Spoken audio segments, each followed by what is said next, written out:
Hi, everybody. I'm Dan Ramey, Litter Media. You have three people on this one call today that we'll share with you. We'll be talking about 3D printing and printing some of the PPE materials that are needed by all the medical individuals that are working on the front lines here during this COVID-19 process that we're going through.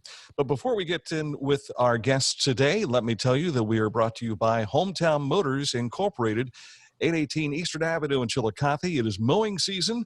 Don't forget to stop by and get your Skag, your Husqvarna, Snapper, Snapper Pro, Simplicity, and Royal Enfield motorcycles and Intimidator UTVs. You can check those out as well. Well, our guests that we have for you today, you'll see in the upper corner there, we have Josh Montgomery. He's the computer science professor at Southern State Community College in Hillsboro, also Chillicothe City Schools technology coordinator.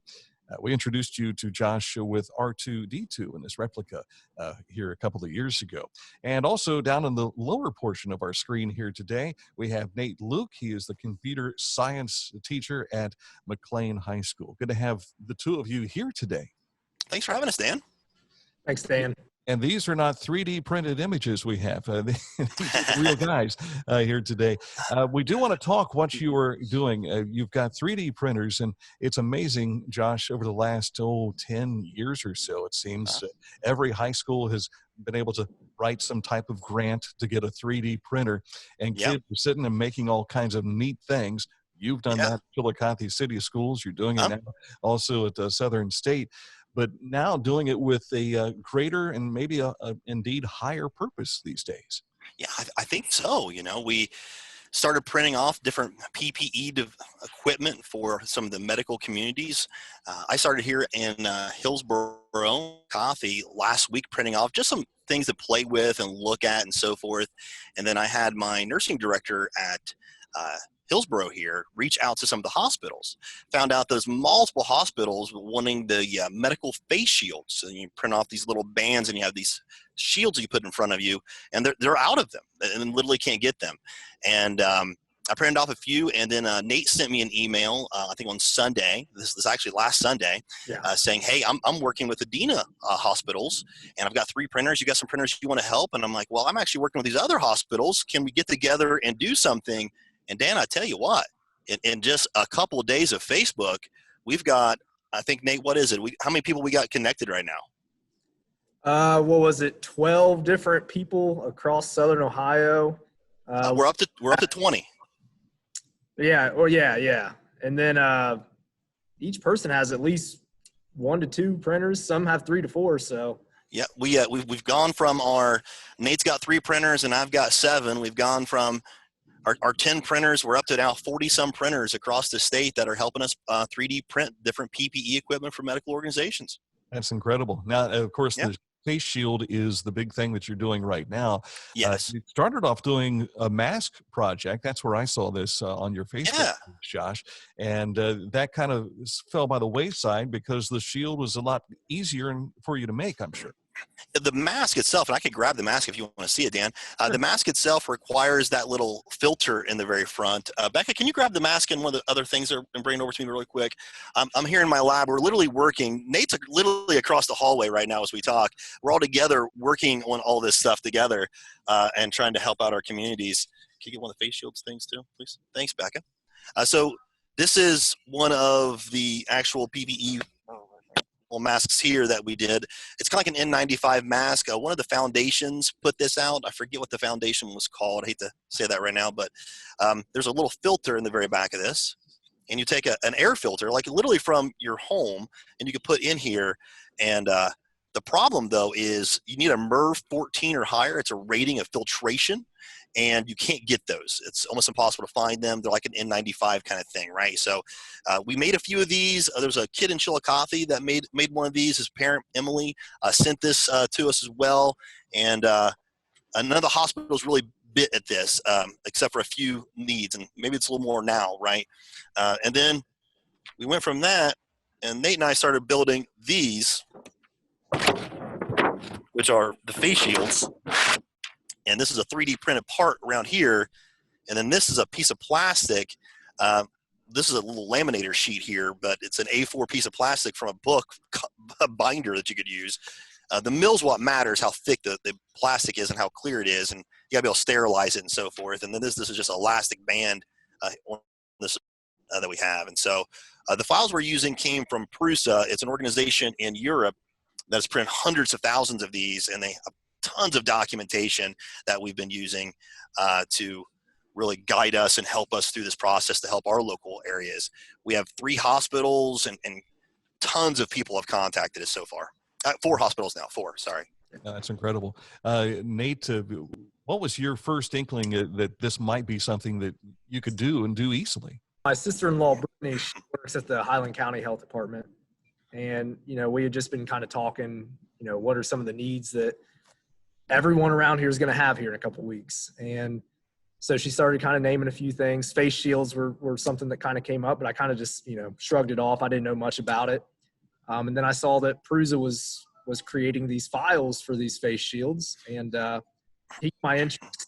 And that's when I kind of got a hold of Josh and was like, hey, dude, like, are we doing anything with this? And he said, yeah, I got like 2 or 3 made up already. I was like, oh, Josh would have that already. So I was like, immediately just, hey, man, any help you need, I am there with you, man. I want to help. I think this would be a good application for our 3D printers. Yeah. A lot of people most of the time don't see the big point behind 3D printers. They don't see realistic applications. But, this is, I think, the most realistic application for 3D printing that you can have. And I think it's going to be very beneficial to a lot of people in our area, hopefully here soon. For people who are unfamiliar with 3D printers, Josh, it does take material that you need to put Yes. into this 3D material to make it come to fruition. Is that going to be a concern for you down the road as you continue to make these? Yes, I will run out of filament in my lab in about 6 days in our current printing process. One printer can print 23 masks, and it basically takes 1 roll. So 1 roll can do 23 masks. And the amount of printers I currently am running right now, we are eating through 2 rolls a day. And so that's great, but 1 roll of filament costs between $30 to $50 depending upon printer we're using. So that's taken some funds for us to do this, and so we're going to run out of filament. So that's going to be a problem here real soon for us. What is the amount that you're expecting to have produced before that funding runs out? Yeah, so we need to get a couple hundred done. We've already had a request for about one hospital wants 200 or as many as we can give them, and 2 others have asked for hundreds. So we had originally planned we're going to do 100 or 200 of these, but we're going to run out of filament pretty soon. So we decided we're going to need to develop a group to help us to do this. So Nate and I have built a group we call it SOMAC. It's the Southern Ohio Makers Against COVID Coalition. It's a mouthful, right? Josh, what do you call yourself? Now, SOMAC I did not call myself this, Nate, but the librarian called me the SOMAC Daddy. So appreciate that. But we've just emailed all of our technology directors and technology teachers in Southern Ohio, and we're reaching out to some other of our smaller college partners and really anyone that wants to contribute to this. And we've created a group called SOMAC that we are basically collecting all this information together. And the main reason for that is that we can have some quality control and something like this. So we can have everybody print these files. We have drop-off locations on our site. We have pickup locations on our site. We can pick up all these 3D parts. And then on Fridays, we're assembling all of this, almost like an assembly line kind of piece. We have liability waiver forms, so we're covered, and our 3D printer people are covered, and we're having healthcare professionals come in as well during the assembly time to make sure they're sanitized correctly, and members of the hospital staff as well, so that what we're doing is to the quality they want. So that way we're not just making something in our house and sending it and it's not useful. It's actually something we can really put our name behind. I get a feeling that Governor DeWine will be very interested in what you're doing. He put out a plea yesterday for manufacturers to get involved, and that's big-time manufacturers. You guys are little manufacturers, and you're coming from the world of academia. Yeah, but just we kind of felt like, like Nate was telling me earlier, there's a bunch of printers in schools that are just sitting there. So what if we get people rallied around printing those. And I just literally, Hillsborough Schools, Eric Hennison just sent me a picture. He's like, I got 3 working. Here are their own printers now. So that's great. That's what we want to see, right? Yeah. About how long does it take to create the pieces you're putting together? About 8 to 9 hours per print. One print stack does 4. Prusa made this file that prints 4 at a time. And so it takes about 8 to 9 hours. And so what Nate and Rebecca, our librarian, and I are trying to do is trying to consolidate all our printers in one place and kind of cycle in and like swap pieces and put them back on bed so we can get like 2 rotations done a day is the idea. Maybe rest on Sunday. This has got to be a big project for you, especially when you take a look at science fairs and things like that. Did you ever think when you were in high school, Nate, that you might be doing something like this? No, I didn't think I'd be associating with people like Josh Montgomery either.